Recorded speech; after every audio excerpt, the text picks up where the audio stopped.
मुझे अक्सर ये महसूस होता है कि जो स्टार्टअप करते हैं वो कहते हैं हम तो मेहनत कर रहे हैं, हम तो मुशक्कत कर रहे हैं, नहीं कर रहे यार, थोड़ा-सा करें, इसका रिवॉर्ड भी आपको ही मिलेगा। अच्छा, ये सेशन क्यों रखा गया है? अ, मुझे थोड़ा-सा हिचकिचाहट महसूस हुई है, जो मुझे आज से पहले इतनी तरीके से कम पेशावर एनआईसी में महसूस नहीं हुई।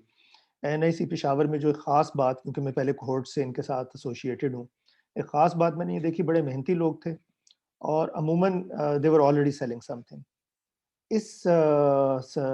मतलब बीच-बीच में 1-1, 2-2, 3-3 आते थे लोग ऐसे जिनको चैलेंज होता था मार्केट तक पहुँचने में। लेकिन ये जो इस दफ़ा कोहॉर्ट था ना, इसमें मुझे काफ़ी ज़्यादा हेसिटेशन नज़र आ रही है कि कस्टमर तक जाने में थोड़ा-सा जिसे कहते हैं ना कि वो उतना वो नहीं है, हौसला का लफ्ज़ तो नहीं यूज़ करना चाहिए, लेकिन उतना उतना एक्साइटमेंट नहीं है। कस्टमर तक पहुँचे बगैर आप एग्ज़िस्ट ही नहीं करते। If you are not selling, so you don't exist, because business जो होती है उसका तो मकसद ही चीज़ें जो हैं वो कस्टमर की ज़रूरतों को पूरा करना है और अपने आप को प्रॉफ़िटेबल करना है। अच्छा, इससे पहले मैंने एक छोटा-सा सेशन किया था, बिज़नेस की डिस्कशन की थी और बिज़नेस मॉडल के ऊपर मैंने एक कराची एनआईसी में सेशन किया था, वो मैंने शेयर भी किया था। वो ख़बर अगर आप भी इन लोगों से शेयर कर लें जो बिज़नेस मॉडल देखना चाहें, वो अच्छा एक ठीक-ठाक सेशन बन गया था, तो इट्स अ वेरी यूज़फुल बिल्कुल, session to understand business model को। जी, क्या कह रहे हैं? मैं वो लिंक शेयर कर दूँगा। राइट। सो इस सेशन में एक्चुअली हम डिस्कस कर रहे हैं पर्सोनास। तकरीबन 40-45 minute plus question and answers, तो प्रॉब्ली घंटे से सवा घंटे का सेशन है। दोनों फॉर्मेट ठीक है, मेरा ख़्याल मैं आपको वेलकम करता हूँ, आप सवाल पूछ सकते हैं बीच में। So you can come and ask questions. Uh, लेकिन कस्टमर डेवलपमेंट के अंदर सिर्फ पर्सोना नहीं होता, और भी चीज़ें होती हैं, उसकी मार्केटिंग होती है, कस्टमर की जर्नी होती है, एम्पैथी मैपिंग होती है, एक्सपीरियंस मैप्स होते हैं। वो सारी चीज़ें मैं इसमें नहीं कर सकता, ज़ाहिरी बात है, क्योंकि ये सेशन उतना बड़ा नहीं है। लेकिन मैं थोड़ा-थोड़ा आपको इंट्रोड्यूस करता जाऊँगा कॉन्सेप्ट से। इनमें से काफ़ी सारी चीज़ें आपने किसी न किसी सतह पे की भी होंगी। अच्छा, एक और बड़ी इम्पोर्टेंट चीज़, अ, मैं आपको बड़े स्ट्रक्चर्स और फ्रेमवर्क्स और उस तरीके से चीज़ें दिखा रहा हूँ। लेकिन एक चीज़ ज़हन में रखें कि अगर आप सीरियस हैं बिज़नेस के बारे में, अगर आप मार्केट में जा रहे हैं, तो किसी न किसी तरीके से तो आप डाटा को इकट्ठा कर रहे हैं। किसी न किसी तरीके से तो आप एनालाइज़ कर रहे हैं। वो जो आप एनालाइज़ करते हैं, उसी से फ्रेमवर्क्स बनते हैं। सो इन फ्रेमवर्क्स का मकसद क्या है कि थोड़ी-सी आपके लिए सहूलत पैदा हो जाए, थोड़ा-सा आसान हो जाए आपके लिए चीज़ को मैनेज करना। अच्छा जी, तो अब आप ये देखें कि ये आपका कस्टमर है। वो आपसे ये सवाल पूछता है कि मैं यहाँ क्यों हूँ? अभी अगर आप ई-कॉमर्स साइट हैं तो वो आपके पास कैसे पहुँच गया? He is surprised, he wants to know ये क्या चीज़ है? Why should I care and what can I do now? ये चारों जो हैं, ये बड़े इंपॉर्टेंट सवाल हैं। व्हाई एम आई हियर, मतलब ये कि वो जो समझ के आया था, वो चीज़ आप डिलीवर कर रहे हैं या नहीं, या वो एक्सपीरियंस हो रहा है या नहीं, या वो जो कस्टमर है वो आपका शायद कस्टमर ही नहीं है, वो आपकी साइट तक पहुँच गया और उसका पता ही नहीं है। उसके बाद है व्हाट्स दिस अबाउट? आप किस तरह उसको ब्रीफ कर रहे हैं, किस तरह उसको एक्सप्लेन कर रहे हैं, उसको कैसे समझ में आ रहा है। व्हाई शुड आई केयर जो है, ये बेसिकली रेलेवेंसी है। इसका मतलब ये है कि आप जो मसला सॉल्व कर रहे हैं वो एक्चुअली मसला है भी कि नहीं। So why should I care? अगर आप मेरा मसला सॉल्व कर रहे हैं, आई विल केयर। अगर आप मेरा मसला सॉल्व नहीं कर रहे, तो आई विल नॉट केयर। ठीक है? और उसके बाद ये सबसे इम्पोर्टेंट है, जो अक्सर मिस हो जाता है, what can I do now? यानी कि अब मेरी कॉल टू एक्शन क्या है? अब मैंने करना क्या है, आगे चलना कैसे है? सो पर्सोना मैपिंग हम सबसे पहले सबसे ज़्यादा जिसके ऊपर हम बात कर रहे हैं, अगर आप इसकी ग्रिड को देखें पर्सोना मैपिंग की, तो इसके अंदर ये 4 हिस्से हैं। सबसे पहले अट्रैक्ट है, फिर कन्वर्ट है, फिर क्लोज़ है और फिर डिलाइट है। सो सबसे पहला जो स्टेज है, ये वो स्टेज है जहाँ से बिज़नेस की आपकी फ़नल शुरू होती है। फ़नल वो है, जैसे वो तेल नहीं डालते, वो अपना मोटरसाइकिल में डालते हैं, तो वो एक फ़नल, एक कुप्पी लगाते हैं, उस कुप्पी पे ऊपर से तेल डालते हैं, ऊपर से खुली होती है, नीचे छोटी होती चली जाती है। सो ये भी एक फ़नल है, ये सेल्स फ़नल है। सबसे पहले आपके पास जो लोग हैं वो स्ट्रेंजर्स हैं, आपको नहीं जानते वो, ठीक है? आप उनको अट्रैक्ट करना चाह रहे हैं, आप चाह रहे हैं कि आपका उनसे कोई किसी किस्म का डायलॉग हो जाए, आपसे बातचीत हो। अभी आप अट्रैक्ट कैसे कर सकते हैं? अगर आप ऑनलाइन दुनिया में हैं, तो आपके blog, social media, videos, keywords, pages, इस किस्म की चीज़ें हो सकती हैं। अगर ऑफ़लाइन दुनिया में हैं, तो बिलबोर्ड्स, आपके स्टोर पे साइन, आप हो सकता है फ्लायर बाँट रहे हो सकता है आप अखबार में इश्तिहार लगा रहे हो सकता है टीवी पे इश्तिहार चल रहा हो, या और कोई तरीका आप कर रहे हो। मतलब मकसद क्या है कि आपने लोगों को अट्रैक्ट करना है। एग्ज़िबिशन्स में लोग स्टॉल लगा लेते हैं, उससे भी लोग अट्रैक्ट होते हैं। मुख्तलिफ कॉन्फ्रेंसेस, फोरम्स में जाके अपना इंट्रोडक्शन करा देते हैं, डोर टू डोर मार्केटिंग कर लेते हैं। ये सब के सब अट्रैक्ट करने का स्टेज है, जहाँ आप स्ट्रेंजर्स को विज़िटर्स में कन्वर्ट करना चाह रहे हैं। स्ट्रेंजर और विज़िटर में क्या फ़र्क है? सो स्ट्रेंजर तो वो है जो अभी आपके प्लेटफ़ॉर्म पे आपके साथ एंगेजमेंट शुरू नहीं हुई, इंटरैक्ट नहीं किया उसने आपके साथ। विज़िटर वो है जिसको आपने फ़र्ज़ करें आपने बड़ा खूबसूरत एक सेल का नोटिस लगा दिया अपनी दुकान के बाहर, वो अट्रैक्ट हुआ और जैसे ही वो आपकी दुकान में कदम रख लेता है, वो स्ट्रेंजर नहीं है, वो विज़िटर है, ठीक है? वो अगले स्टेज पे आ गया है, क्योंकि अब वो आपकी दुकान के अंदर है। इसी तरह जैसे ही आप क्लिक करके आपके पेज पे कोई आ जाता है या फ़ेसबुक पेज पे या वेबसाइट पे, वो विज़िटर है। अब विज़िटर के अंदर आपके लैंडिंग पेजेज़ हैं, फॉर्म्स हैं, कॉन्टैक्ट्स हैं, आप कोशिश करते हैं इसको हम लिस्ट बिल्डिंग कहते हैं। आप कोशिश करते हैं कि उनसे आप ईमेल वगैरह ले सकें या उनसे इस तरह कोई इन्फॉर्मेशन ले सकें जो कि आप आगे इस्तेमाल कर सकें, जिसके थ्रू आप इनको मार्केट कर सकें। तो ये जो लोग हैं ये विज़िटर्स हैं और अब आप इनको कन्वर्ट करने के प्रोसेस में हैं, क्योंकि वो आपके साथ टच में आ गए हैं और सो जैसे आप उनके साथ इन टच हुए, अब वो लीड में कन्वर्ट हो गए, ठीक है? अच्छा एक चीज़ ज़हन में रखिएगा फ़नल जो है हर स्टेज पे 20 से 30% घटती है, तो अगर 1000 लोगों के लिए आपका बोर्ड लगा हुआ था, 1000 लोग गुज़र रहे थे सड़क से, तो उनमें से बल्कि पहले स्टेज पे तो उससे भी कम होंगे, उसमें से शायद 200-300 लोग आपके दुकान के अंदर आएँगे और 200-300 में से शायद जो आपको ईमेल वगैरह देंगे अगेन वो 25-30% होगा। सो ये परसेंटेज बड़ी ड्रास्टिकली रिड्यूस होती है फ़नल में। इसीलिए आप 2 चीज़ें करने की कोशिश करते हैं। एक जो आपके स्ट्रेंजर्स हैं यानी कि जो पहला लेवल है, उसकी तादाद बढ़ाने की कोशिश करते हैं, यानी कि जो फ़नल का मुँह है उसको बड़ा कर देते हैं। और दूसरा जो वो नीचे छोटी होती जा रही है, उसको भी आप ब्रॉड करते चले जाते हैं। मतलब आप कोशिश करते हैं कि अगर सिर्फ़ 30% एक स्टेज से दूसरे स्टेज पे जाते हैं, तो उस 30 को 50 कैसे किया जाए, उस 30 को 60 कैसे किया जाए। अच्छा मैंने शुरू में जो बात की ना कि स्टार्टअप तो 7:30 बजे उठ जाता है, वो इन्हीं चीज़ों को सोचता है। मतलब स्टार्टअप का काम ये है कि वो ये सवाल उठाए और इन सवालों के जवाब तलाश करे। सो अगर फ़र्ज़ करें आपने दुकान के बाहर सेल का नोटिस लगाया और 1000 बंदा सड़क से गुज़रता है और अगर आप किसी और मार्केट में जहाँ बहुत रश होता है, वहाँ एक बिलबोर्ड लगा दें और वहाँ से 5000 बंदा गुज़रता है, तो फ़नल जो ऊपर से है वो बड़ी हो गई, ठीक है ना? अब 6000 लोग हो गए जो उस फ़नल में आ रहे हैं और 6000 की प्रोबेबिलिटी अगर मैं 30% पे भी लूँ, तो 300 से 1800 हो गई, ठीक है? सो आपका सेल का चांस बढ़ गया। लेकिन अगर मैं उसको नीचे से भी मोटा करूँ, मैं कहूँ जी 30% ही क्यों अगले स्टेज पे जाएँगे? 30 को मैं 60 क्यों नहीं कर सकता? सो अब मुझे सोचना है कि 30 को 60 करने के लिए मुझे क्या कुछ करने की ज़रूरत है? अगर मैं फ़िज़िकल दुकान में हूँ, क्या मुझे अपना रिटेल आउटलेट रिटेल का लेआउट बेहतर करना चाहिए? क्या मुझे बंदा खड़ा करना चाहिए जो बहुत मुस्कुरा के लोगों को वेलकम करे, सेल्समैन जो आपको गाइड करे? मैं उस प्रोसेस को कैसे बेहतर करूँ ताकि फ़नल नीचे से भी 30 से बढ़ जाए? अगला स्टेज आपका अब लीड्स हैं आपके पास, आपको लोगों ने ईमेल दे दी या लोगों ने आपकी इंटरेस्ट ज़ाहिर की, उन्होंने आपसे कीमतें पूछनी शुरू कर दी। अब क्लोज़ का स्टेज आता है, कि इनको क्लोज़ कैसे करेंगे? सो क्लोज़ में अगर आप ऑनलाइन हैं तो ईमेल्स हैं, वर्कफ़्लोज़ हैं, सीआरएम अगर आप लोग यूज़ नहीं कर रहे, सीआरएम का मतलब होता है customer relationship management softwares. It's a mouthful लेकिन अभी आप लोग ये करते हैं, जो लोग जो सीआरएम नहीं भी यूज़ कर रहे, आपने डायरी में नाम तो लिखते हैं ना, क्लाइंट कौन आया, अब क्या स्टेज है? अगर नहीं लिखते तो देयर इज़ अ प्रॉब्लम क्योंकि जब आप उसको नोट ही नहीं करते, तो मसला ये होता है कि वो अगले स्टेज पे आपको याद ही नहीं रहता कि अच्छा इसको मैंने क्या कहना था। और अगर आप सीआरएम में या इसको किसी फ़ॉर्मूले में लिखते हैं, जैसे लेजर में आप एक कागज़ पे मुझे याद है हम 1991-92 में जब बड़ी एग्रेसिव मार्केटिंग करते थे, मेरी नई-नई एडवर्टाइज़िंग एजेंसी थी, बिज़नेस कोई नहीं थी। तो हम ये लिखते थे, साथ हम लिखते थे कि इससे बात क्या हुई, साथ हम लिखते थे कि इसको दोबारा फ़ोन कब करना है और यही काम जो है सीआरएम भी करता है।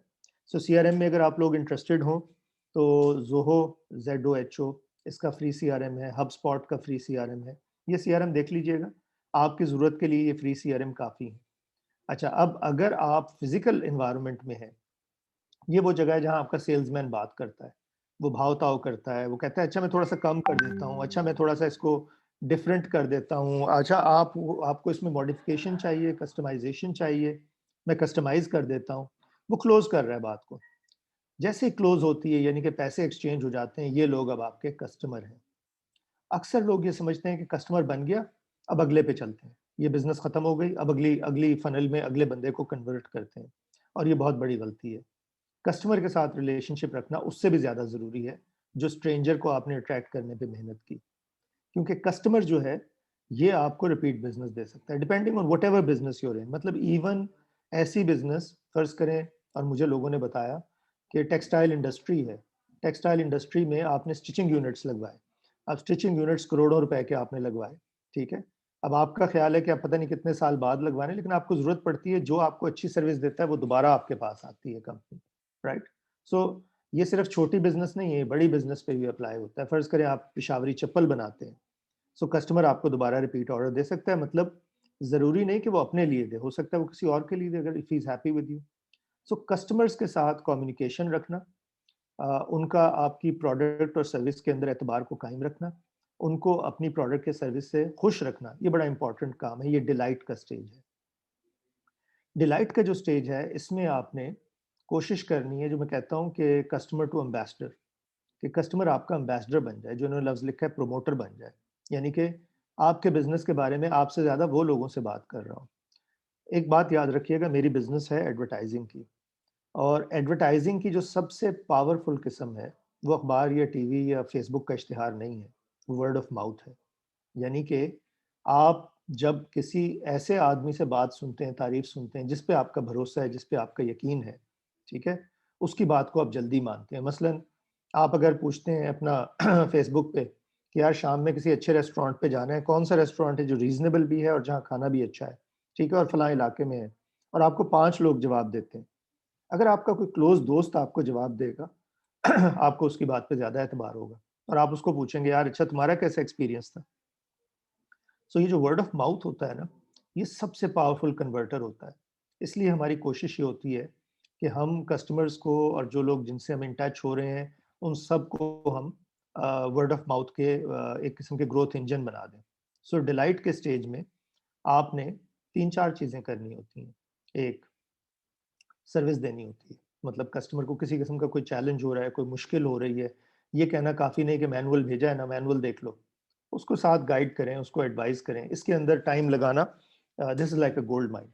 सो इसके अंदर स्टेप बाय स्टेप लोगों को हेल्प करना, या अगर आप देखते हैं कि तो मेरा बहुत टाइम लग रहा है, तो आपने उसको ऑटोमेट कर देना है। जो चीज़ टाइम लेती है उसको ऑटोमेट कर दें, लेकिन इस तरीके से ऑटोमेट करें कि लोगों को आसान लगे। मसलन आपने सबने वो बैंक शैंक फ़ोन किया होगा, इसके लिए 1 दबाएँ, इसके लिए 2 दबाएँ, इसके लिए 3 दबाएँ, 10-10 मिनट वेट करना पड़ता है। लोग उससे बहुत फ्रस्ट्रेट होते हैं। वो ऑटोमेशन की बदतरीन मिसाल है। ऑटोमेशन की अच्छी मिसाल ये है कि जिसका जो मसला है, जो सवाल है, उसका जवाब मिले। मतलब मैं आपको इसकी बड़ी अच्छी एग्ज़ाम्पल दूँ कि जब मैं रिसर्च करता हूँ और मैं गूगल से कोई स्पेसिफ़िक सवाल पूछता हूँ, जब वो मुझे कोई यूट्यूब वीडियो रिकमेंड करता है, तो वो कहता है ये क्लिप इस मिनट से लेके इस मिनट तक, ये जो क्लिप है, इसमें आपका जवाब है। ये कितनी यूज़फुल चीज़ है। So that's what it does. Delight के कई तरीके हैं। इसके ऑनलाइन वर्ल्ड में भी, ऑफलाइन वर्ल्ड में भी। सो ऑनलाइन वर्ल्ड में डिलाइट के तरीके कि आपने कोई अनएक्सपेक्टेड गिफ्ट दे दिया, आपने कोई ऐसी वारंटी या ऐसी क्वालिटी की सर्विस दे दी जो वो एक्सपेक्ट नहीं कर रहे थे, आपने आउट ऑफ द वे जाके उनका कोई मसला हल कर दिया। ऑब्वियसली आपने अपनी कॉस्ट भी देखनी है, लेकिन कई दफ़ा ऐसी जगह पे थोड़ा-सा खर्चा करने से आपको उसका कई गुना रिटर्न मिलता है।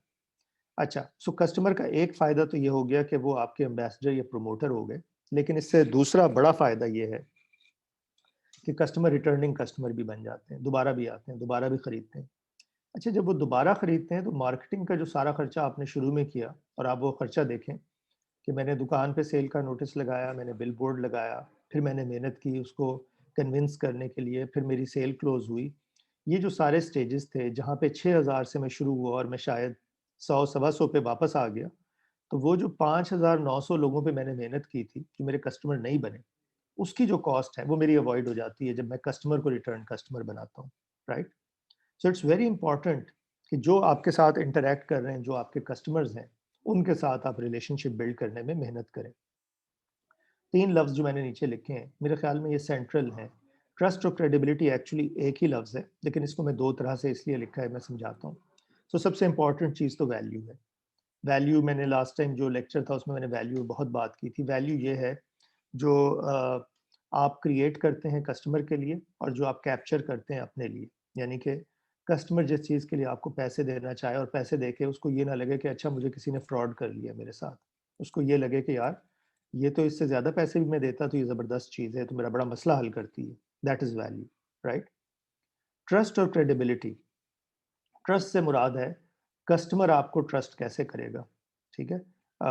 कस्टमर आपको जो है मतलब उसको आपकी हिस्टोरिकल रिकॉर्ड पता लगेगा, उसको ये पता लगेगा इतने लोग करते हैं, उसको ये पता लगेगा आप कहते हैं मनी बैक गारंटी है 90 दिन की, 30 दिन की। अ, उसको ये पता लगेगा जैसे पेशावर से बेरा था, बेरा बेरा कहता था लाइफ टाइम गारंटी है प्रोडक्ट की, जो जूता बना रहा था वो पेशावरी चप्पल, सो लाइफ टाइम गारंटी है। आजकल ये जो कंप्रेसर आ रहे हैं एसीज़ के, ये 5 और 10 साल की वारंटी दे रहे हैं। तो ये सारे का सारा है।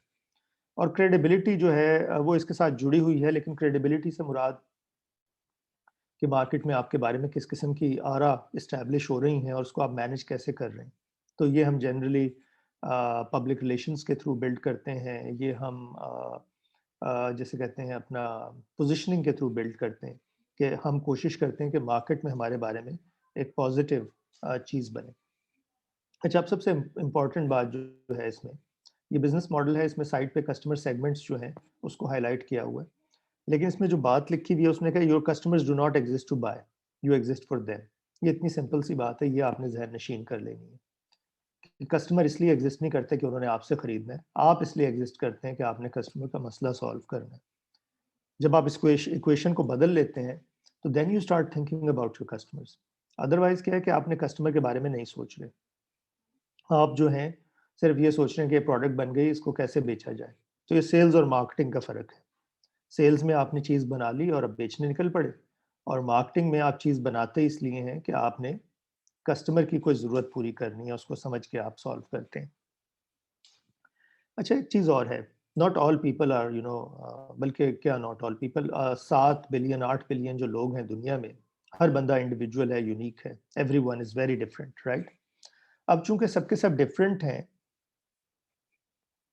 सबके सब डिफरेंट हैं, इसलिए अ, अब हमने देखना ये है कि इनमें से कौन लोग हैं जो मेरे कस्टमर हैं, और अगर मेरे कस्टमर एक से ज़्यादा किस्म के लोग हैं, तो वो खरीद क्यों रहे हैं, ठीक है? मैं आपको एक एग्ज़ाम्पल देता हूँ कि एक रेस्टोरेंट है, और उस रेस्टोरेंट में एक ग्राफ़िक डिज़ाइनर आ रहा है किसी बहुत अच्छी एडवर्टाइज़िंग एजेंसी का, बड़े शहर की बात कर लेते हैं, किसी लेट्स से कराची की। और एक महँगा रेस्टोरेंट है ये, इसमें काफ़ी महँगी चीज़ें हैं। सो वो आता है, रोज़ाना लंच करता है, जल्दी में लंच करता है, जल्दी से वापस चला जाता है, एक ही ऑर्डर करता है। उसके लिए टाइम बड़ा कीमती है, क्वालिटी खाने की ठीक है, कीमत के बारे में he is not very bothered. उसके मुकाबले में एक और आदमी है, वो सेल्स एग्ज़ीक्युटिव है और उसके 3 बच्चे भी हैं, और वो अपने बीवी बच्चों के साथ आउटिंग के लिए आता है। वो शायद महीने में 1 दफ़ा आता है, और उसको पैसों पे काफ़ी ध्यान देता है कि वो मतलब अच्छा एक्सपीरियंस भी हो जाए, बहुत महँगा भी ना हो। तो हाउ डज़ ही, और साथ में थोड़ा बच्चे भी खुश हों कि अच्छे रेस्टोरेंट में गए हैं, बेगम भी खुश हों। तो वो बड़ा केयरफुल है कि उसने कैसे करना है। इसके मुकाबले में एक और कॉर्पोरेट एग्ज़ीक्युटिव है जो अपने जो दफ़्तर के जो है लंच बजट को मैनेज कर रहा है, जिसमें मतलब आप विज़िटर्स को, गेस्ट्स को लंच कराने लेके जा रहे हैं। तो उसने अपने बजट के अंदर रहते हुए एक अच्छा एक्सपीरियंस भी डिलीवर करना है और सारा कुछ मैनेज भी करना है। अब इन तीनों को अगर आप देखें, जो मैंने 3 आपको एग्ज़ाम्पल्स दी, तो ये 3 डिफरेंट टाइप के पर्सोना हैं। एक ही रेस्टोरेंट में रहे, ठीक है? लेकिन तीनों के बाइंग बिहेवियर्स बहुत फ़र्क होंगे। जो डिज़ाइनर है, उसको खाना ऐसा चाहिए जो उसको जल्दी मिल जाए, अच्छी क्वालिटी का हो, बजट के बारे में बहुत वो केयरफुल नहीं, और एक चूँकि थोड़ा-सा यप्पी टाइप है, अकेला लड़का है और अच्छे पैसे कमा रहा है, तो वो जो है वो थोड़ा-सा जिसे कहते हैं महँगी टाइप की चीज़ें आराम से लेगा। जो फैमिली मैन है, जिसे महीने में 1 दफ़ा आना है, उसने बहुत सोच समझ के चीज़ें खरीदनी है, तो उसके लिए कोई मिड रेंज की चीज़ें होनी चाहिए। उसके बच्चों के लिए कोई अच्छे अट्रैक्टिव किस्म के मेन्यूज़ होने चाहिए।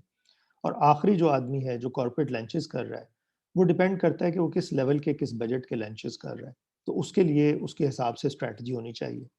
अगर आप देखें, गौर करें, तो इन तीनों की ऑनबोर्डिंग भी फ़र्क है। ऑनबोर्डिंग से क्या मतलब है? ऑनबोर्डिंग से मतलब ये है कि रेस्टोरेंट उनको डील जिस तरीके से करेगा, अट्रैक्ट जिस तरीके से करेगा, उन्हें कस्टमर जिस तरीके से बना के रखेगा, वो फ़र्क है। अब यहाँ पे एक सवाल आपके ज़हन में आ रहा है कि अच्छा 2 टाइप्स तो समझ में आ रही हैं, वो जो बीच में फैमिली मैन है उसके लिए तो शायद ये रेस्टोरेंट नहीं है। ये रेस्टोरेंट के मालिक ने डिसाइड करना है कि वो पर्सोना उसके लिए क्लिक करता है कि नहीं करता। कई दफ़ा रेस्टोरेंट्स बिल्कुल अट्रैक्ट करना चाहते हैं इस टाइप के बंदे को भी, और वो कहते हैं लॉन्ग टर्म में ये कस्टमर जो है ये भी डिविडेंड्स देगा। और फिर वो कोशिश करते हैं कि जो स्लो नाइट्स होती हैं, उनमें अट्रैक्ट कर लें। मतलब मुख्तलिफ रेस्टोरेंट्स में मुख्तलिफ स्लो नाइट्स होती हैं, जनरली संडे या ट्यूसडे ये ठंडे दिन होते हैं। सैटरडे जो है वो बड़ा हेवी डे होता है, फ्राइडे बड़ा हेवी डे होता है, तो वो उस हिसाब से डिसाइड कर सकते हैं। जो कॉर्पोरेट के अलावा एक और टाइप निकाल लेते हैं कि एक थ्रिफ्टी प्लानर है, अगेन यंग लड़की है, जस्ट स्टार्टिंग आउट, अभी उसकी तनख्वाह वगैरह इतनी नहीं है, लेकिन wants to be seen in the classiest places वगैरह। ऐसे लोग अगर आप भी गौर करें तो आजकल के जो यूथ हैं, स्टूडेंट्स हैं, वो ये सारे कॉफ़ी प्लैनेट और इस किस्म की जगहों पे जाके 4-4 5-5 सौ रुपए की कॉफ़ी पीते हैं, लेकिन वो अफोर्ड नहीं करते। ये लोग फिर डिस्काउंट्स में, वाउचर्स में, कूपनिंग में, इस किस्म की चीज़ों में भी इंटरेस्टेड होते हैं, और इनको भी फिर कोशिश करते हैं कि 3 से 5-6 बजे के टाइम में अट्रैक्ट किया जाए। सो रेस्टोरेंट ने अपनी स्ट्रैटेजी बनानी है बेस्ड ऑन कि कौन सा कस्टमर टाइप उसके लिए ज़्यादा फ्रूटफुल है, और क्या बैलेंस होना चाहिए इन कस्टमर टाइप्स का। क्या एक कस्टमर टाइप जो है वो उसकी ज़रूरत पूरी नहीं करेगा, सारे के सारे वो ग्राफिक डिज़ाइनर नहीं हो सकते, अनलेस कि वो जापान में टोक्यो में किसी जगह पे हो, तो फिर तो आपको एक उस क्वालिटी के शायद मिल जाएँ। Generally restaurants have to plan for a bigger audience. इसमें एक और एग्ज़ाम्पल आपको देता हूँ। फ़र्ज़ करें आप एक होटल है, क्योंकि रेस्टोरेंट तो फिर भी एक छोटी एस्टेब्लिशमेंट थी ना, तो उधर तो हो सकता है कि वो महँगे और सस्ते का ख़्याल करके वो उस फैमिली मैन को आने ना दें। लेकिन फ़र्ज़ करें आप एक होटल है, राइट? और होटल जो है उसके पास, और आप एक 3 या 4 स्टार होटल है, 3 स्टार होटल है चलें, ठीक है? 3 स्टार होटल मतलब हो गया कि 8 से 10,000 रुपए का आपका पर नाइट है, ठीक है? 8 से 10,000 पर नाइट है। अब आपके पास एक बिज़नेस ट्रैवलर आ रहा है, ठीक है? बिज़नेस ट्रैवलर जो है वो मीटिंग्स के लिए आ रहा है, उसको एक कंफर्टेबल बेड चाहिए, उसको एक आसान चेक इन चाहिए कि बहुत उसको खड़ा ना होना पड़े लाइनों में, वो एक फ़्लाइट से उतरा है, वो थका हुआ है, वो चाहता है जल्दी-जल्दी जाए, कपड़े उसके ड्राई क्लीन हो जाएँ, जूते उसके पॉलिश हो जाएँ, वो बाहर लटकाए, जाते ही सो जाए, सुबह उठे, नाश्ता करे और निकल जाए, राइट? तो उसको होटल ने कोशिश करनी है कि फैसिलिटेट इस तरीके से करे कि उसकी ये जो सारी रिक्वायरमेंट्स हैं, वो पेनलेसली पूरी हो जाएँ। मतलब जैसे आजकल होटलों में होता है कि मोबाइल फ़ोन पे आपको की कार्ड भिजवा देते हैं। आपके मोबाइल फ़ोन से दफ़्तर वो खुल जाता है दरवाज़ा जो है ना होटल का। सो आपकी सारी रिक्वायरमेंट्स आपने मोबाइल पे आते हुए एयरपोर्ट से आपने फ़ीड की, और आप पहुँचे तो आपके कमरे से उन्होंने आपके इस्त्री के कपड़े ले लिए, आपके जूते आपने बाहर रखे, सुबह आपको सब कुछ मिल गया and you are out, right?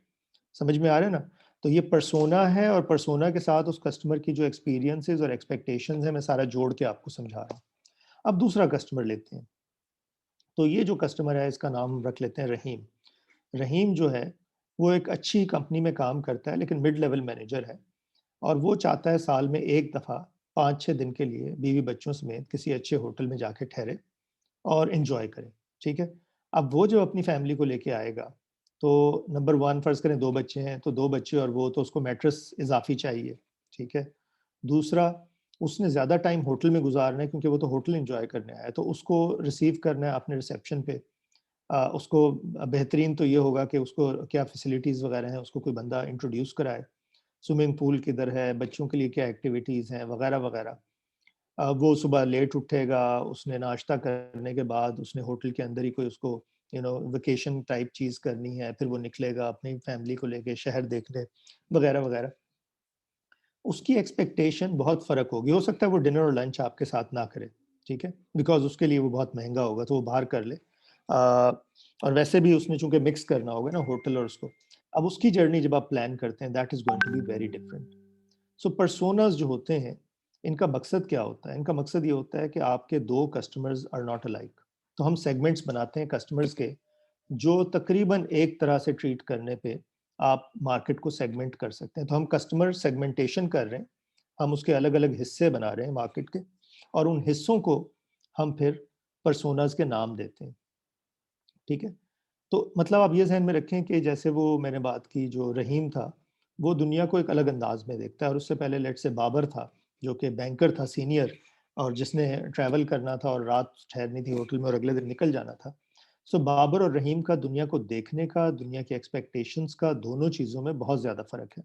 They look at the world differently, they have different expectations, they have different experiences and they have different customer journeys. ये सारी बातें एज़ अ बिज़नेस पर्सन हमें समझने की ज़रूरत है। अभी मैं आपकी अपनी एग्जांपल्स भी ले आऊँगा इसमें जो आप लोगों की हैं। जब वो पर्सोना बनाते हैं, तो आप बहुत सारी चीज़ें देखते हैं, ठीक है? अब चूँकि सोशल मीडिया और डिजिटल मीडिया के थ्रू बहुत सारी और इन्फॉर्मेशन अवेलेबल हो गई, सो हम देखते हैं कि इनकी हैबिट्स क्या हैं, किस किस्म की वेबसाइट, सोशल चैनल्स को विज़िट करते हैं, किस किस्म का कंटेंट ये कंटेंट के हवाले से मैंने बनाया हुआ है। तो अगर कोई जैसे ये इन्फ्लुएंसर मार्केटिंग रिपल वाले हैं, तो उनके लिए बिल्कुल रेलेवेंट है।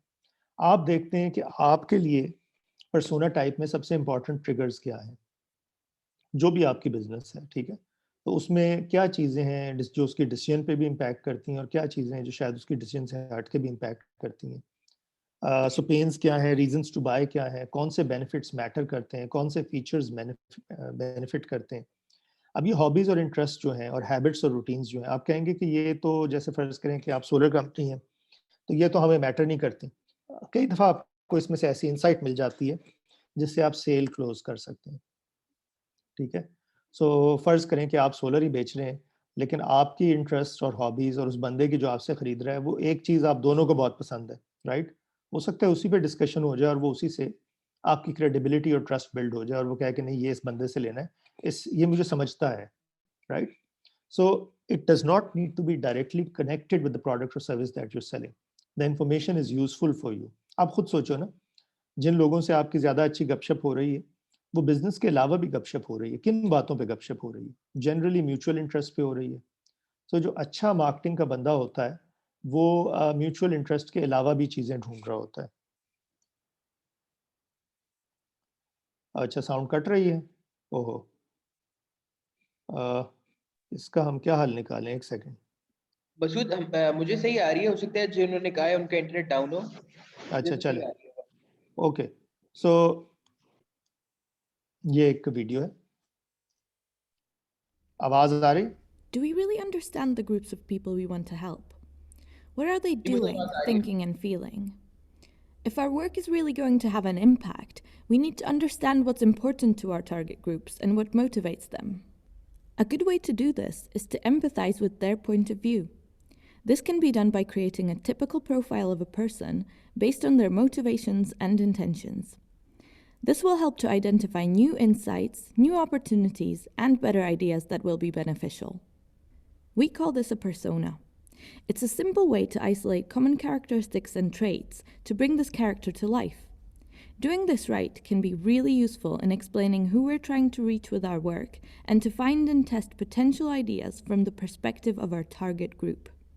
Ben is a Ugandan entrepreneur with a dream to be the first African to collect, roast, market, and sell quality coffee direct to supermarkets in Britain.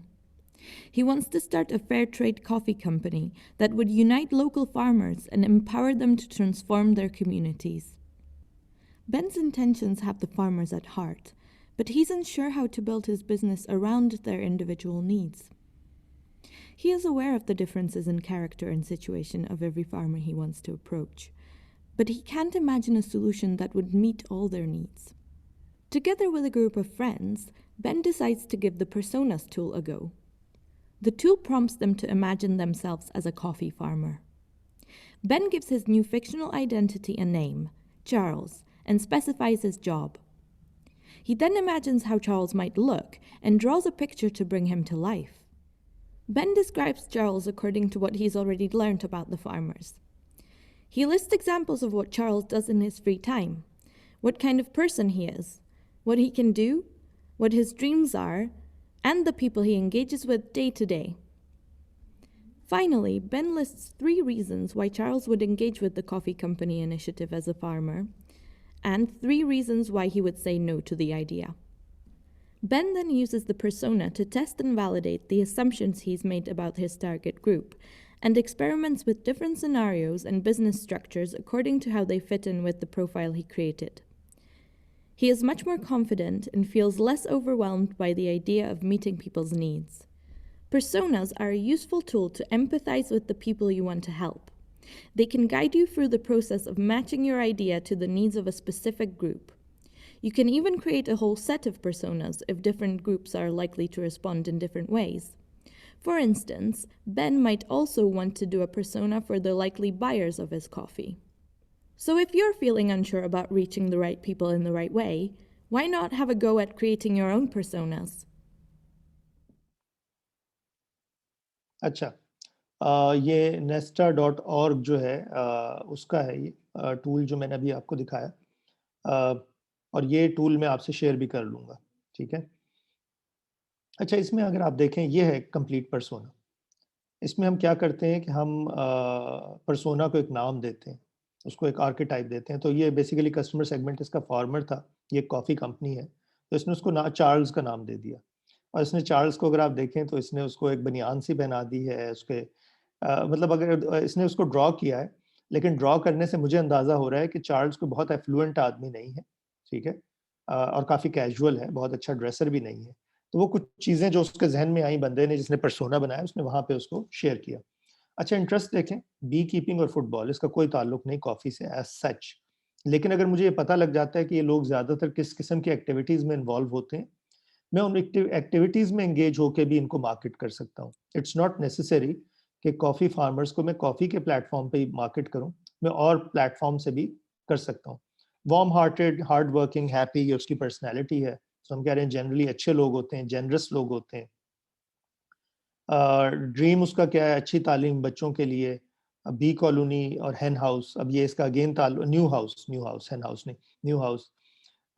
So who am I? मैं एक coffee farmer हूँ, father हूँ, husband हूँ और football player हूँ। Football player के आगे question mark इसलिए कि वो है नहीं, लेकिन बनना चाहते हैं, तो इसलिए वो एक क्वेश्चन है। कंपनी के साथ क्यों एंगेज होगा? ज़्यादा पैसे कमाने के लिए, तरक्की करने के लिए और फ्री टाइम के लिए, कि जब जैसे-जैसे बिज़नेस बढ़ेगी, काम होगा, उसका मैनुअल लेबर कम होता चला जाएगा। अच्छा, कंपनी के साथ क्यों बिज़नेस नहीं करेगा?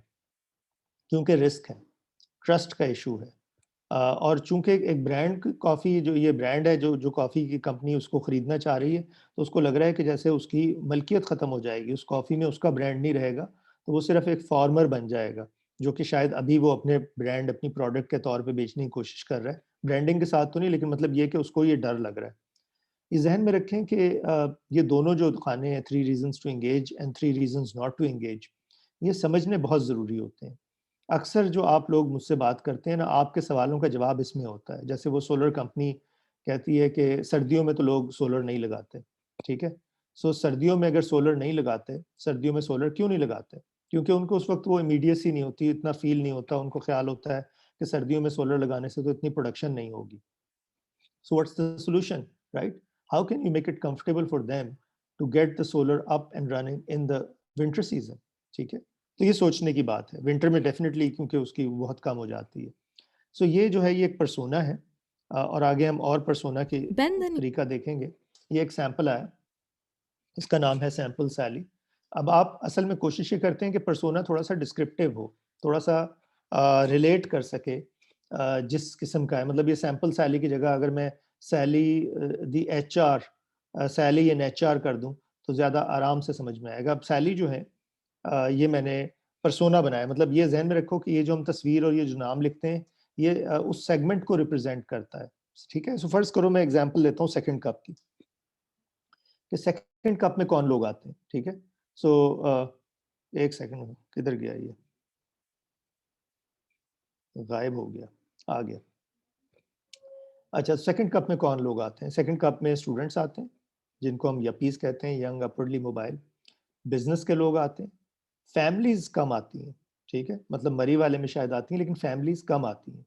सो इन 2 आर्केटाइप्स को रखते हुए वो लोग आते हैं, फ्रीलांसर्स आते हैं जो बैठ के काम करना चाहते हैं। स्टूडेंट्स आते हैं for a good time, freelancers आते हैं to spend long periods of time, और बिज़नेस के लोग आते हैं टू कंक्लूड डील्स या just to have a cup of coffee and discuss stuff and वगैरह-वगैरह। इन तीनों को, इनकी ज़रूरियात क्या हैं और उनको कैसे डील करना है, it will be slightly different. और इसीलिए इन तीनों की जो जर्नीज़ हैं, उसके हवाले से जो कंपनी है वो पर्सोनास बनाएगी। अब हम इस सैली की एग्ज़ाम्पल लेते हैं। बैकग्राउंड क्या है, हेड ऑफ ह्यूमन रिसोर्सेज है। सो मतलब हेड ऑफ ह्यूमन रिसोर्सेज अब डिपेंड करता है कि पर्सोना कौन बना रहा है। अगर मैं एक ऐसी पर्सोना आ रही है जिसमें एचआर का बंदा बड़ा सिग्निफिकेंट है, तो ये हेड ऑफ ह्यूमन रिसोर्सेज एक बड़ा सिग्निफिकेंट फैक्ट है।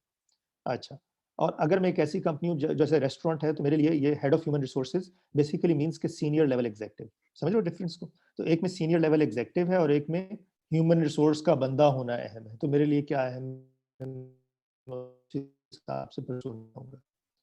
Worked at the same company for 10 years, worked her way up from HR associate, married with 2 children. Demographics में लिखा है स्क्यूज फीमेल, इसका मतलब ज्यादा फीमेल्स हैं। तो सेगमेंट को मैंने फीमेल इसलिए बनाया कि इसमें ज्यादा खवातीन हैं। ये इसका मतलब ये कि ये सिर्फ खवातीन नहीं है, इसमें मर्द भी हैं सेगमेंट। एज 30 to 45 है, डुअल हाउस होल्ड इनकम है, यानी कि दोनों कमाते हैं। वेस्टर्न एग्जाम्पल है, तो वहाँ पे ये डुअल इनकम और सबर्बन लाइफस्टाइल का मतलब है कि इनका हाउस मॉर्गेज पे होगा, इनकी गाड़ियाँ लीज पे होंगी, इनकी घर की एक्सेसरीज जो हैं वो रेंटेड होंगी, हाई एंड कंज्यूमर्स होंगे, इस किस्म की चीज़ें कर रहे होंगे। आइडेंटिफायर्स क्या है इसके? काम डिमीनर है, असिस्टेंट जो है वो स्क्रीन कर रहा है कॉल्स, मतलब डायरेक्टर्स तक पहुंचना ज़रूरी मुश्किल है। Ask to receive collateral mailed और प्रिंटेड, आपसे मीटिंग से ज़्यादा वो कहेगी कि मुझे आप ईमेल कर दें। अच्छा जी, गोल्स क्या है? Keep employees happy and turnover low, support legal and finance teams. ठीक है, ये इसके गोल्स हैं। अब गोल से आपको क्यों होनी चाहिए? अगर फ़र्ज़ करें आप एक सॉफ्टवेयर कंपनी है जो एचआर मैनेजमेंट सॉफ्टवेयर बेच रही है, तो आप इस गोल से आप अलाइन हो जाते हैं कि अच्छा, इसको अगर कम खर्च में एक अच्छी सोल्यूशन दे दें जिससे ये अपनी परफॉर्मेंस बेहतर कर ले, she will be very very interested. Challenges क्या हैं? Getting everything done with a small staff, rolling out changes to the entire company, यानी कि इसके पास शायद 2 लोग हैं, 2 लोगों के साथ इसने 300 लोगों का स्टाफ मैनेज करना है, तो ये इसके लिए एक मुश्किल काम है। इसलिए अगर आप सॉफ्टवेयर कंपनी है और इनका मसला हल कर रहे हैं, शुड बी वेरी हैप्पी। सारी कंपनी को बैक वक्त बताना है, इसके लिए एक बहुत बड़ा टास्क है। सो अगेन, अगर ऑटोमेटेड ईमेल उसके अंदर है आपके पास, जो लोगों के लेवल के हिसाब से उनको इन्फॉर्मेशन शेयर कर सके, जो कि अब आजकल सॉफ्टवेयर सॉल्यूशंस हैं एचआर की, so she will be interested. How do we help? We make it easy to manage all employee data in one place, integrate with legal and finance team systems. अब आपको ये मालूम होगा कि जो बड़ी कंपनी है उनमें एचआर के डिसीजंस के लीगल बड़ी implications होती हैं, कॉन्ट्रैक्ट्स कैसे साइन करने हैं, कॉम्पनसेशन कैसे डिज़ाइन होनी, वगैरह वगैरह। सो लीगल और फाइनेंस बारी बारी टाइम लेते हैं। अगर वो सारे के सारे इकट्ठा अपना डेलिब्रेट कर लें तो टाइम कट सकता है, टाइम कम लग सकता है।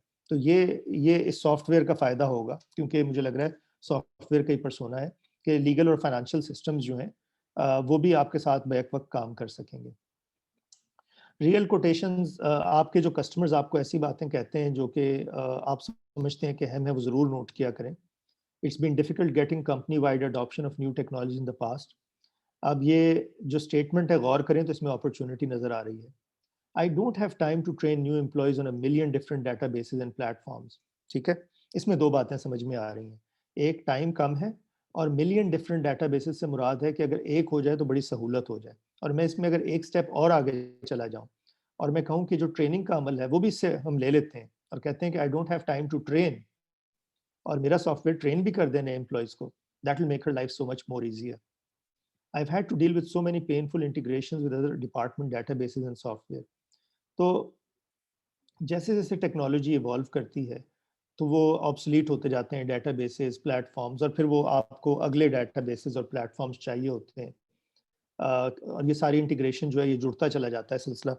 तो ये एक बहुत बड़ा चैलेंज बन गया है कि इंटीग्रेशन कैसे हो। बल्कि लाहौर से वो नैश नसरुल्ला जो है, उसने जो बनाया है सॉफ्टवेयर, दुनिया में बड़ा पॉपुलर हो रहा है, उसका नाम है इंटेग्री।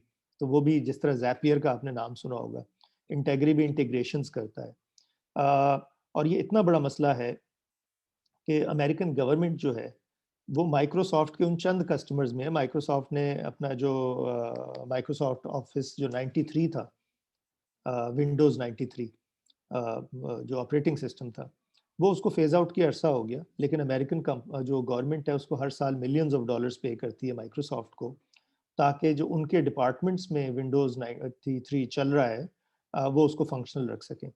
और अमेरिकन गवर्नमेंट का जो सबसे बड़ा डायलेमा है वो ये है कि नए सिस्टम्स में जाते हुए उनको जो बॉटलनेक्स और वो नज़र आ रहे हैं, जो प्रॉब्लम्स नज़र आ रहे हैं, एक तो वो उसकी वजह से उनको वो हो रही है हेसिटेशन, और दूसरा उनको सिक्योरिटी का ख्याल है। अब आप सोचें दुनिया की सो कॉल्ड सबसे पावरफुल गवर्नमेंट विंडोज़ 93 से आगे नहीं जा रही। ये अभी अभी केस स्टडी पढ़ाई जा रही है आजकल।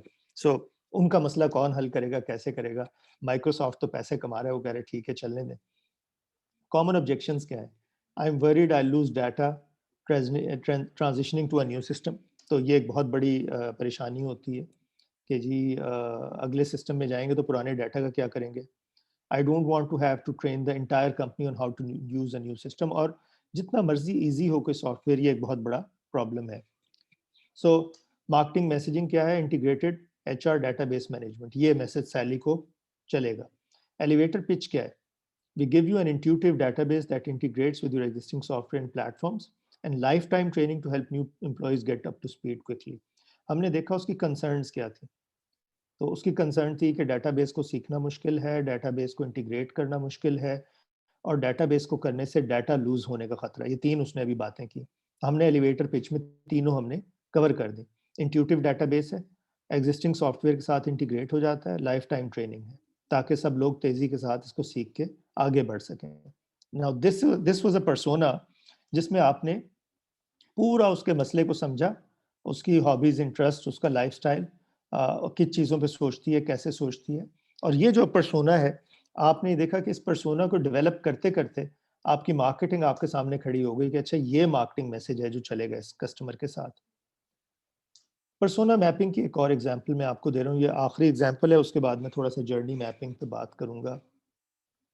पर्सोना है जिमी है जो कि जिम ओनर है। सो जिम का मालिक है, और अब हम ये देखना चाह रहे हैं कि जिमी जो है इसको हम किस चीज़ में हेल्प कर सकते हैं। ठीक है, लाइफस्टाइल जो है, लाइफ साइकिल जो है, अवेयरनेस, कंसिडरेशन, डिसीजन, तीन, ये वही जो चार मैंने दिखाए थे, ये उसी के तीन है। इसमें आखिरी जो है इन्होंने निकाला हुआ है, जो कि मैं इसमें ऐड कर दूंगा, जो डिलाइट करना है, यानी कि आफ्टर सेल्स। सो पर्सोना जो है उसका प्रॉब्लम या अपॉर्चुनिटी क्या है जिसमें हमने हेल्प करना है इसको। उसके बाद अवेयरनेस क्या है कि इसको क्या चीज़ समझाने की ज़रूरत है। अच्छा, ये जो है ना, मैं आपको समझाऊँ, ये जो एग्जांपल है इसमें हम ये देख रहे हैं। So we are a company that selling content. Content से मुराद है कि हम ब्लॉग रन कर रहे हैं, और हम अब जिमी द जिम ओनर के लिए सोच रहे हैं कि हमारा ब्लॉग क्या क्या कंटेंट प्रोड्यूस करे। ये सेल्स का प्रोसेस है जो हम डिस्कस करने जा रहे हैं। कंसिडरेशन में हम कह रहे हैं कि अब हमने उसको बहुत क्लियरली डिफाइंड प्रॉब्लम या अपॉर्चुनिटी का नाम दे दिया कि क्या चीज़ थी जो उसने मसला हल करना था, ताकि वो इस पर गौर कर सके कि हाँ ये उस मसले का हल है। और डिसीजन में हमने सोल्यूशन, स्ट्रैटेजी, मेथड या अप्रोच जिसके ज़रिए हम उसका मसला हल कर रहे हैं वो बात की। अब हम एक एक करके चलेंगे ताकि आपको क्लियर होता चला जाए। सो जिमी जो है इसने नया नया जिम खोला है, उसको जिम इक्विपमेंट खरीदनी, लेकिन उसको ये मालूम नहीं कि क्या खरीदना चाहिए, कितना खरीदना चाहिए, वगैरह वगैरह। ठीक है, सो हमने सबसे पहले जिमी को नाम दिया, यानी कि जिमी द जिम ओनर। ये इसकी पर्सोना टाइप है कि नया जिम ओनर है। फिर हमने आगे बात की कि इसका प्रॉब्लम क्या है। तो उसका प्रॉब्लम क्या है उसको मालूम नहीं है कि कौन सी इक्विपमेंट चाहिए और कैसी चाहिए और कितने की चाहिए और कितनी महंगी खरीदनी है।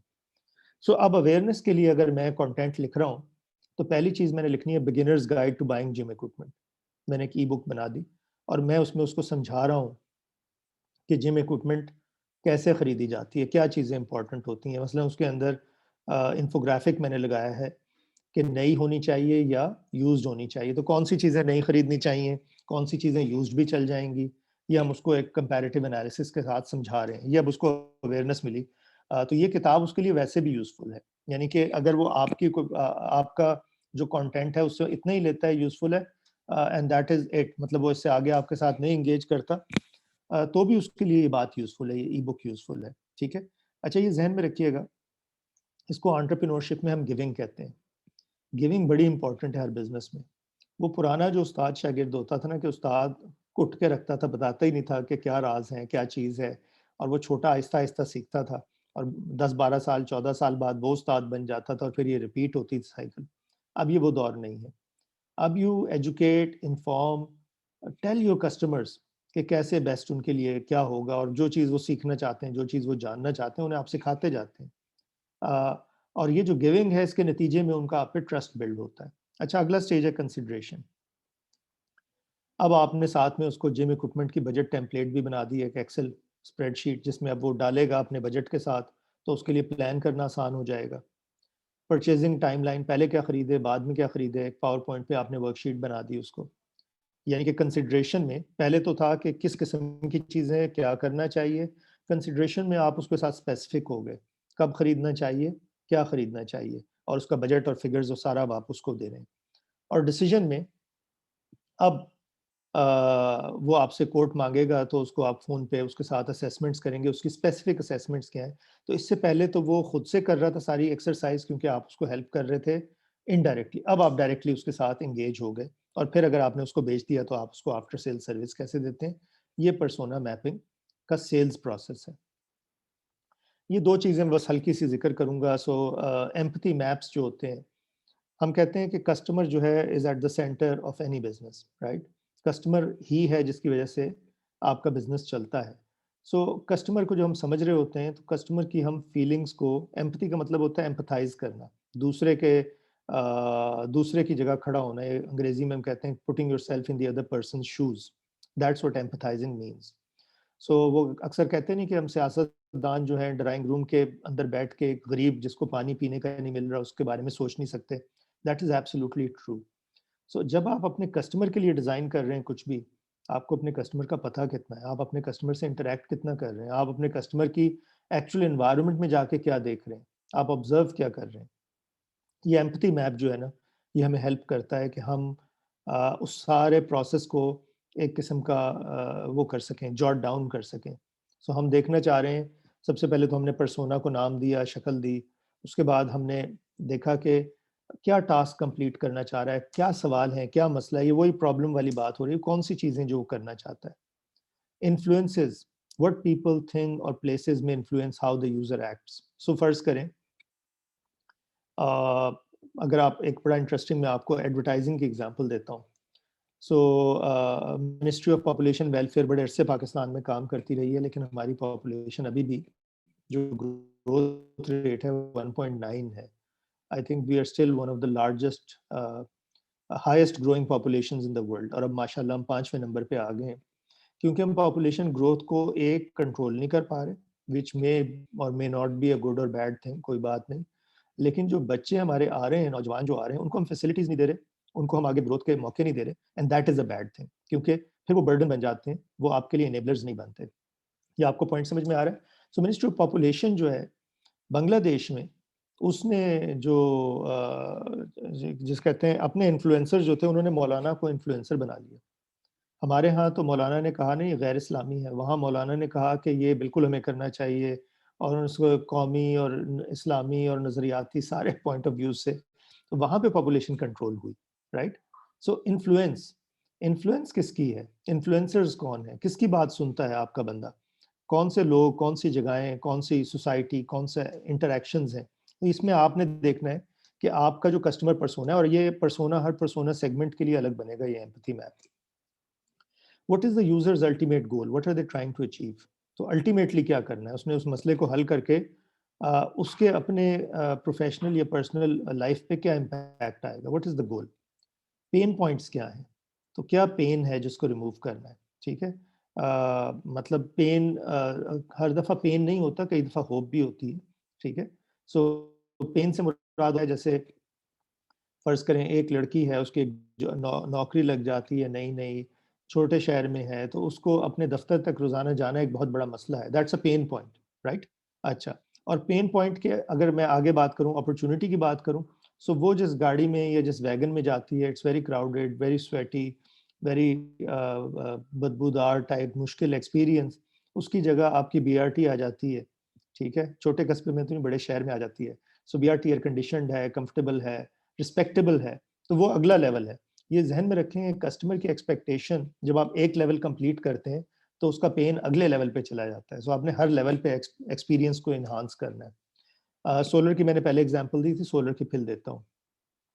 सोलर शुरू में जब आया था, तो आप एक पैनल लगाते थे और उसको बिजली से प्लग इन करते थे, और आप कहते थे कि लो जी मसला हल हो गया। फिर हमने इन्वर्टर, बैटरीज़, वो सिलसिले शुरू किए। अब उसके बाद ऐप्स आ गए, अब उसके बाद हम स्मार्ट की तरफ जा रहे हैं। हम कहते हैं कि ये खुद ब खुद सारी मैनेजमेंट क्यों नहीं कर लेता और हमें क्यों नहीं बताता, राइट? सो हमारी एक्सपेक्टेशन हर स्टेज पे बढ़ती चली जाती है।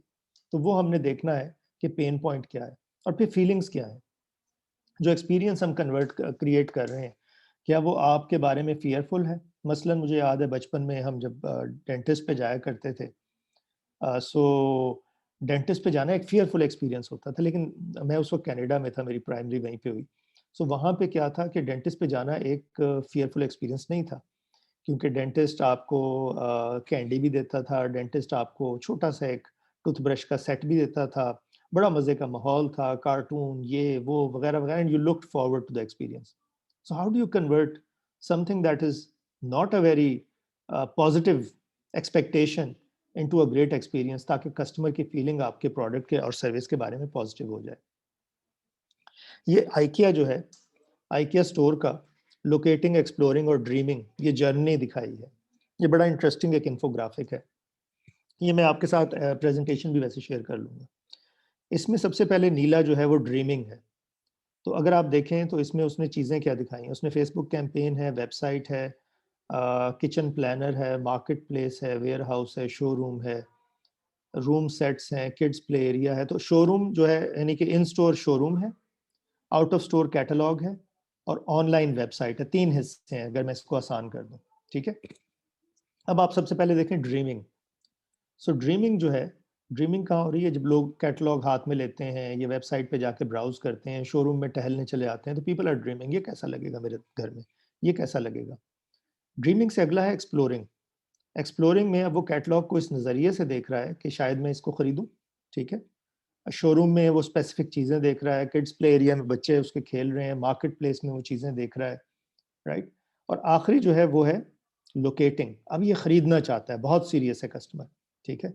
तो खरीदने के लिए वेबसाइट के ऊपर वो जो आपका कार्ट होता है उसको देख रहा है, कैटलॉग से वो सीधा शोरूम के साथ कनेक्ट हो रहा है, warehouse, marketplace connect हो रही है। ये जब आप माइंड मैप बनाते हैं कि मेरा कस्टमर जो फनल था उसके साथ मैं इंटरेक्ट कैसे कर रहा हूँ और उसको मैं ब्रेक कर रहा हूँ अपने प्रोडक्ट को, कि मेरे कौन से टच पॉइंट्स हैं। ये टच पॉइंट्स हैं सारे के सारे, ठीक है। टच पॉइंट का मतलब होता है कि आपका कस्टमर आपके साथ किन चीज़ों पे इंटरेक्ट कर रहा है, ठीक है।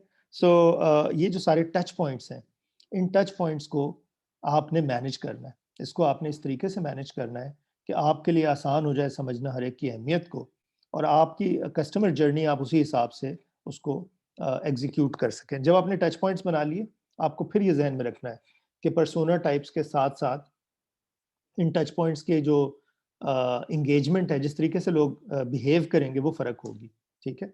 सो अगर मैं इस एग्जांपल की जगह कहूँ कि या इसी एग्जांपल को ले लेते हैं, हम इसमें कहते हैं कि एक कॉर्पोरेट बायर है जो अपने ऑफिस के लिए फर्नीचर खरीद रहा है, और एक हाउसवाइफ है जो अपने बेडरूम के लिए नया बेड खरीद रही है। दोनों का बिहेवियर बहुत फ़र्क होगा, दोनों की सेटिस्फैक्शन बहुत डिफरेंट तरीके से अचीव होगी, दोनों की डिमांड्स बहुत फ़र्क होंगी।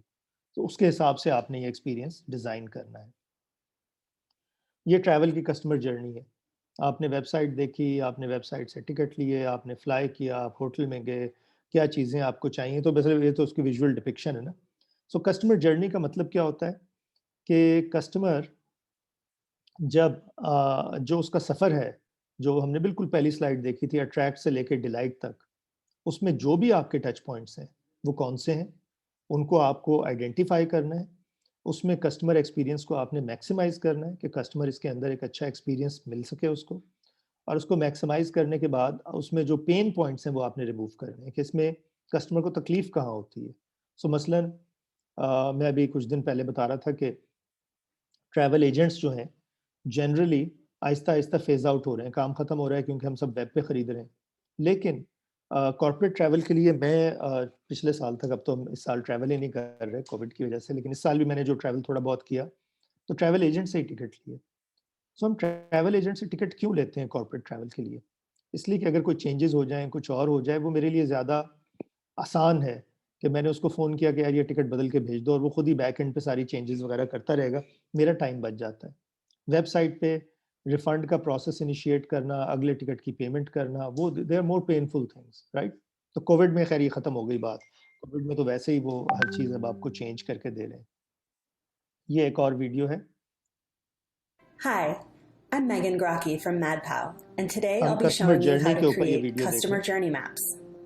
Journey maps are a visual interpretation of an individual's relationship with an organization, service, product, or brand over time and across channels.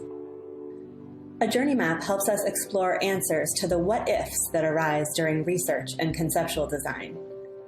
They should include items like personas, a timeline, the emotions being felt by customers, touch points, and channels where the interactions are taking place. So how does one create a customer journey map? There are 9 key steps. Number 1, review the goals for the product or service. Number 2, gather our research. Some of my favorite research methods include customer interviews, contextual inquiry, customer surveys, customer support logs, web analytics, social media, and competitive intelligence. Number 3, generate a list of customer touchpoints and the channels on which those touchpoints occur.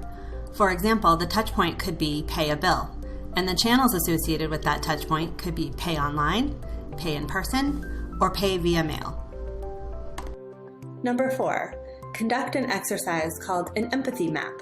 Empathy maps depict the various facets of a persona and his or her experiences in a given scenario.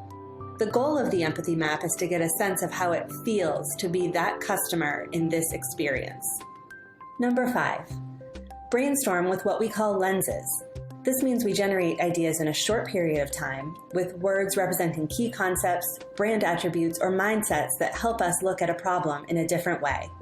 Number 6, complete an affinity diagram where we organize ideas and find cohesion in the team's concepts.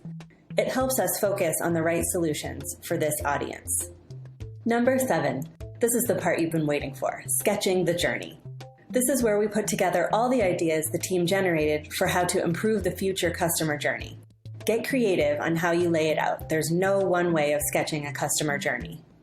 Number 8, refine and digitize. If visual design isn't your strong suit, consider collaborating with someone who can turn your journey map into an impressive artifact. And lastly, number 9 is to share them with zeal. Shout from the rooftops and display them prominently in common areas. That's all. I hope you found this useful, and best of luck in creating your own journey maps.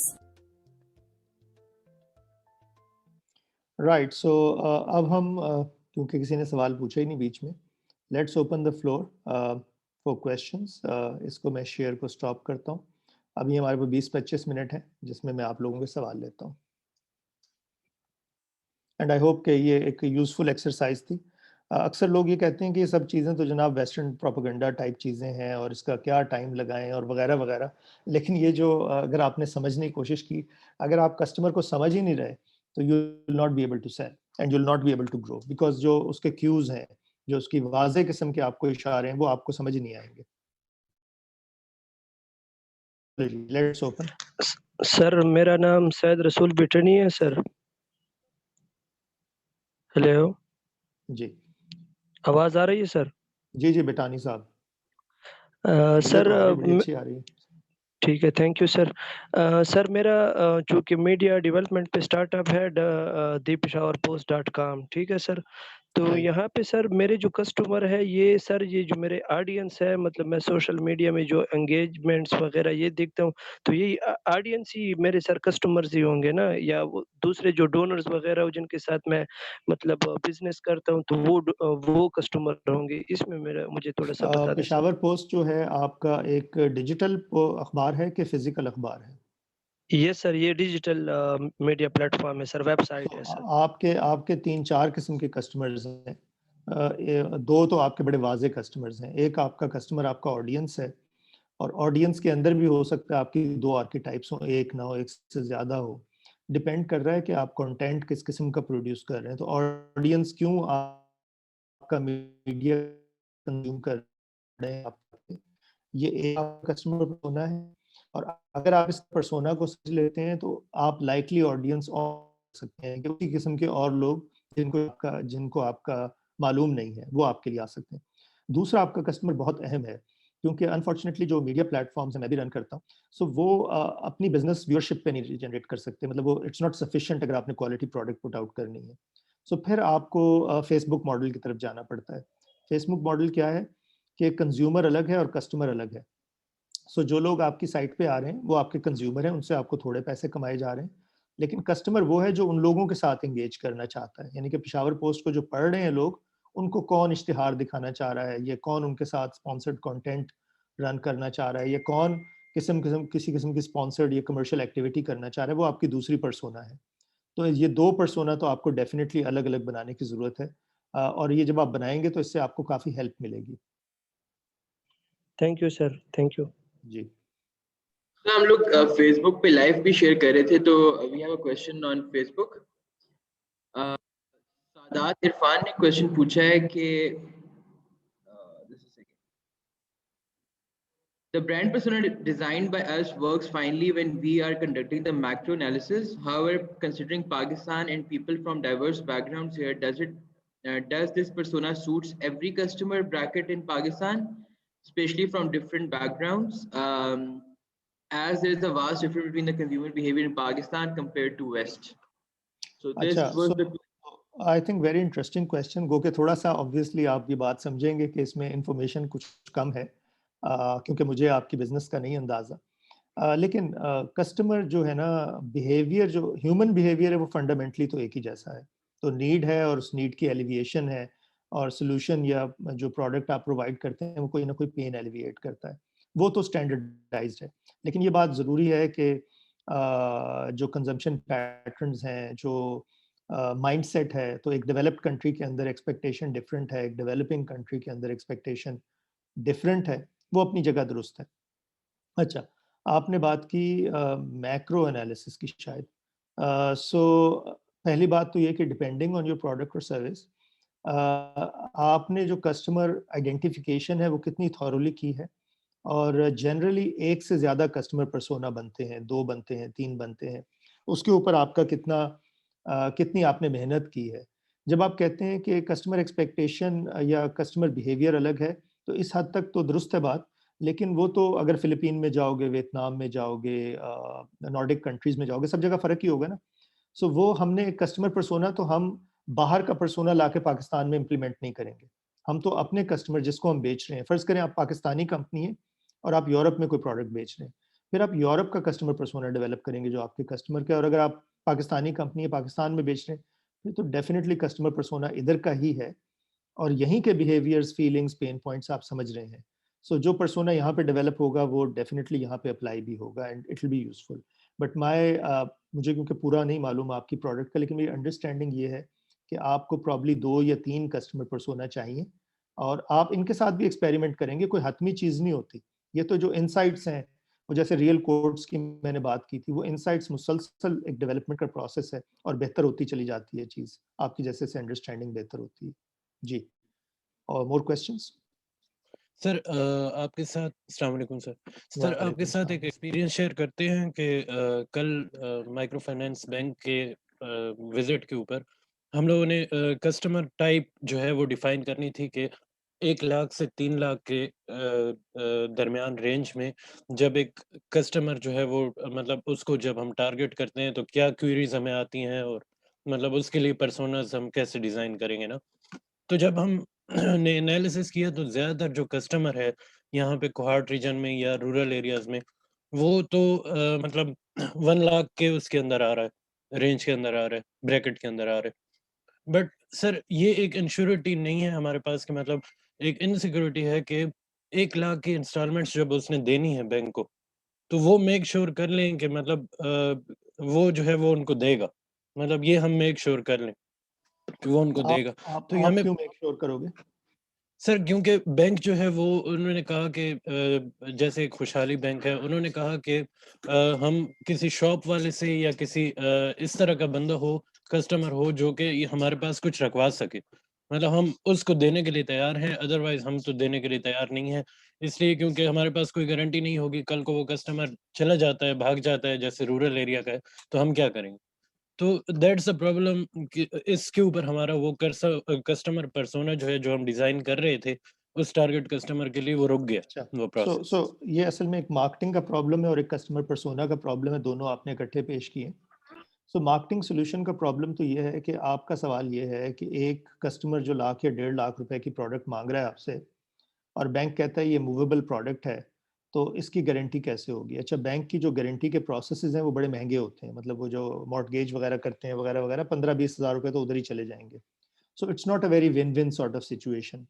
ये वो situation है जिसपे micro finance banks ने ही बड़े interesting किस्म के experiments किए हैं। जैसे ग्रामीण का मॉडल था जिसमें उसने वो 10 गारंटर्स के साथ 5-5 हज़ार के कर्जे वाला किया।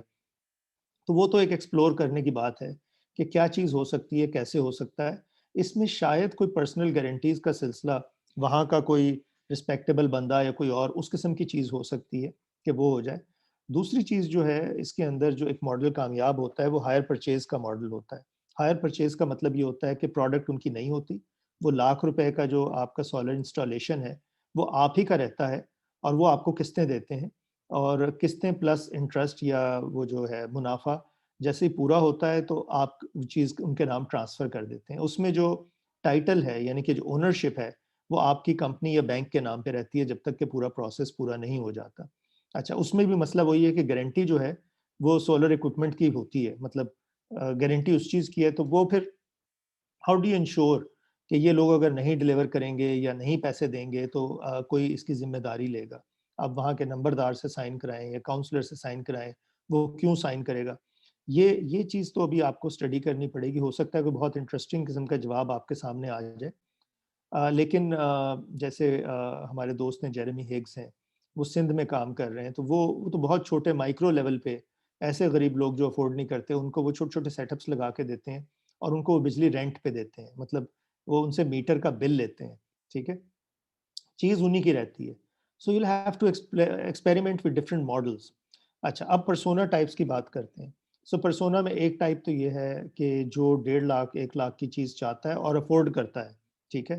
तो ये अफ़ोर्ड करने वाला कौन है? क्या अच्छा, ये ज़हन में रखो कि यहाँ बैंकिंग में ज़रा कम ही होंगे लोग। सो वो अगर अफ़ोर्ड करता है तो वो आपको गारंटी में क्या दे सकता है? तो ये एक पर्सोना टाइप है। एक है जो बिल्कुल कुछ नहीं दे सकता। लेकिन आपके जो मुझे पर्सोना नज़र आ रहे हैं ना ताबिश, वो इससे ज़्यादा बड़े नज़र आ रहे हैं। मतलब मुझे उसके अंदर वो जो इंडस्ट्री वाला है, वो पर्सोना नज़र आ रहा है जिसके आप मिल या फैक्ट्री पे आप कहते हैं कि जो आपकी एक्सटर्नल लाइटिंग वगैरह सारी वो सोलर पे ले जाते हैं और ये कॉस्ट आपको कवर कर जाएगी। आपका रेज़िडेंशियल अब अगर 1 डेढ़ 2 इससे बड़ा है तो वो आप देखें कि कौन है। क्योंकि ये बड़ी एक टफ़ मार्केट है और इसमें जो हायर एंड कस्टमर है, जब तक आपकी ट्रस्ट या क्रेडिबिलिटी बिल्ड नहीं होगी, वो आपके पास क्यों क्यों आएगा और पेशावर की किसी रिप्यूटेबल कंपनी पे क्यों नहीं जाएगा? That's a more important question that probably you need to answer. क्योंकि जो 5 लाख खर्च कर सकता है, वो कहता है यार मैं ये इनको तो मैं जानता नहीं, मैं उधर से ले लेता हूँ, पता नहीं इनकी सर्विस कैसी होगी, ठीक है? सो उसके बाद हम आ जाते हैं कि वही जो छोटा कस्टमर है, उसको हम किस किस्म के मार्केटिंग मॉडल के साथ सर्विस दे सकते हैं। तो उसकी क्या फ़ियर्स हैं, उसको उसकी क्या इंटरेस्ट्स हैं, और ये जो सवाल है कि वो लाख रुपए की गारंटी कैसे दे सकता है? So without involving too much cash, how can these people give guarantees जो कि आपके लिए भी काबिल कबूल होंगी, ठीक है? क्योंकि आपके इलाका जो है ये कोहाट वगैरह, यहाँ पे वर्ड ऑफ माउथ या जिसे हम ज़ुबान कहते हैं, इसकी बड़ी अहमियत है। तो ग्रामीण का भी यही तजर्बा था ना, ग्रामीण ने ये कहा कि लोग एक दूसरे की ज़ुबान को ऑनर करते हैं। छोटी सोसाइटी जो वहाँ थी वो तो 5,000 का लोन था, वो तो बहुत ही गरीब लोगों को दे रहे थे। इवन उन लोगों में 97 पॉइंट समथिंग था रिटर्न का रेट, 2 या 2.5% डिफ़ॉल्ट हुई। सो ये तो लाख रुपए वाली बात हो रही है, तो प्रोबब्ली अगेन आपको थोड़ा-सा कोई पख्तून वली के कॉन्सेप्ट के इर्द-गिर्द काम करके ना कोई ट्रस्ट और क्रेडिबिलिटी बिल्ड करनी है, कोई नेटवर्क्स बिल्ड करने। Think about it. अ, अच्छा, अब सवाल ये कि अगर ये लोग गारंटी दे देते हैं, बैंक आपसे क्या गारंटी माँगेगा कि आप इन लोगों को सर्विस दे सकें? उस पे आपको गौर करना पड़ेगा। ये हम एक अलग से डिस्कशन कर लेंगे। लेकिन पर्सोना में अ, एक आप बैंक्स का ये जो लोन दे रहे हैं, उनका पर्सोना बनाएँ। उनके क्या ऑब्जेक्टिव्स हैं, उनकी क्या फीलिंग्स हैं, उनका क्या मिशन है, उनके क्या ऑब्जेक्टिव्स हैं, वो भी एक पर्सोना है, वो भी एक टाइप है। आपकी बिज़नेस में वो भी एक तरह से एक स्टेक होल्डर है। और एक आप कस्टमर साइड पे 2 या 3 पर्सोना बनाएँ।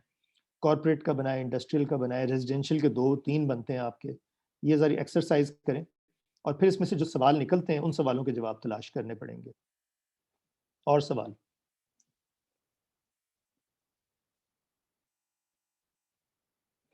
क्यों भाई, anyone else? Any questions? Sir अस्सलाम वालेकुम, गुड। Awais here sir. जी, अवैस। सर आपने जिस तरह कस्टमर पर्सोना की बात की ना, एंड उस कस्टमर पर्सोना में is identifying their pain points and जो टच पॉइंट्स है ना सर, तो उनमें या उनके रिजर्वेशंस होंगी सर।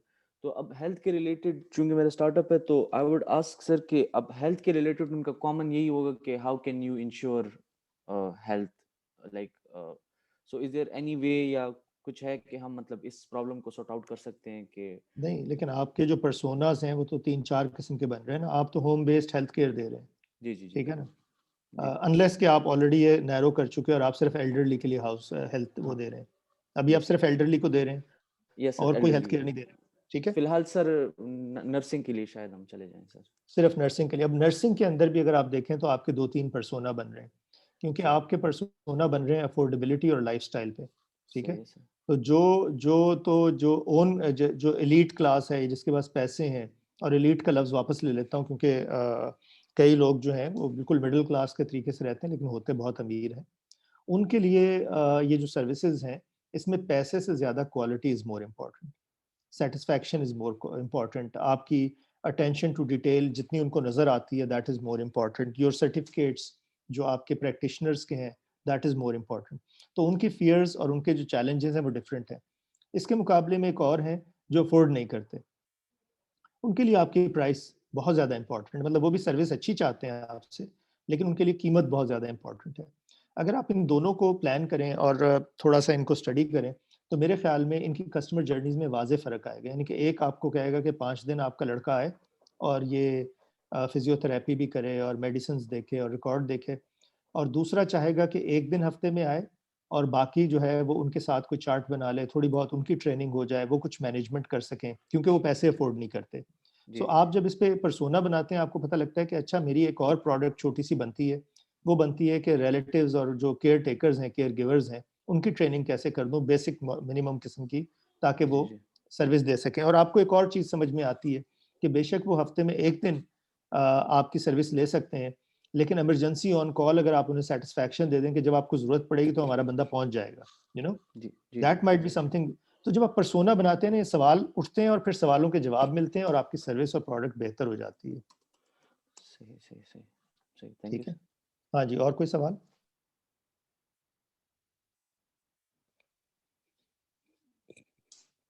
अगर और कोई सवाल नहीं है तो I will beg leave. Interesting session था।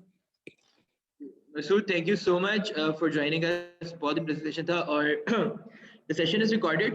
Within 2 days it will be on YouTube. तो you guys मैं share कर दूंगा link मसूद के साथ भी, आप लोगों के साथ भी. So you can always revisit the session. और obviously Masood is always with us. अगर किसी ने कोई और questions करने हो तो he can always reach out to Masood for them. Masood, thank चलिए, you so much for being with us. ठीक है जी, thank you. Allah thank you Hafiz. Okay, thank you thank you, thank you sir. हाफिज़।